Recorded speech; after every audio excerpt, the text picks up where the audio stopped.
Betting app కేసులో anchor శ్యామలకు big relief లభించింది. శ్యామలను arrest చేయొద్దంటూ పోలీసులకు తెలంగాణ హైకోర్టు ఆదేశాలు జారీ చేసింది. విచారణకు సహకరించాలని అటు యాంకర్ శ్యామలకు హైకోర్టు ఆదేశించింది.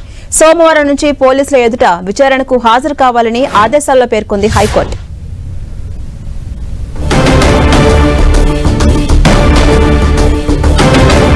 ఇదే అంశంపై మరింత సమాచారం మా ప్రతినిధి కిరణ్ అందిస్తారు. కిరణ్, యాంకర్ శ్యామలకు బిగ్ రిలీఫ్ దొరికింది.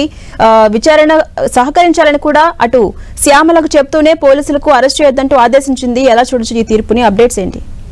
ఝాన్సీ రాణి అటు పంజాగుట్ట పిఎస్ లో నమోదైన బెట్టింగ్ యాప్ కేసుకు సంబంధించి కూడా విచారణకు హాజరు కాకుండా హైకోర్టును ఆశ్రయించిన యాంకర్ శ్యామలకి ఊరట లభించినట్టుగా మనం చెప్పుకోవాల్సి ఉంటుంది. ఇప్పటికే ఈ కేసుకు సంబంధించి కూడా 11 మందిని ఎఫ్ఐఆర్ లో మరి పేర్లను పొందుపరిచారు. ఇప్పటి 4 విచారణకు హాజరయ్యారు. కానీ శ్యామల కూడా వస్తారని కూడా అందరూ భావించారు. కానీ ఆమె అనూహ్యంగా హైకోర్టుకి వెళ్లి పంజాగుట్ట పిఎస్ లో తన పేరు మీద నమోదైన ఎఫ్ఐఆర్ ని క్రాస్ చేయాలంటూ కూడా ఆమె పిటిషన్ దాఖలు చేశారు. దీనికి సంబంధించి కూడా న్యాయమూర్తి వాదనలు విన్న తర్వాత కూడా ఆమెకి వీటికి సంబంధించి కూడా అరెస్టు చేయవద్దు, నోటీసులు జారీ చేయాలి, ఆమె కూడా విచారణకు సహకరించాలంటూ కూడా పేర్కొన్నారు. కాబట్టి రేపు కానీ ఎల్లుండి కానీ విచారణకు హాజరయ్యే అవకాశం అయితే కనిపిస్తుంది.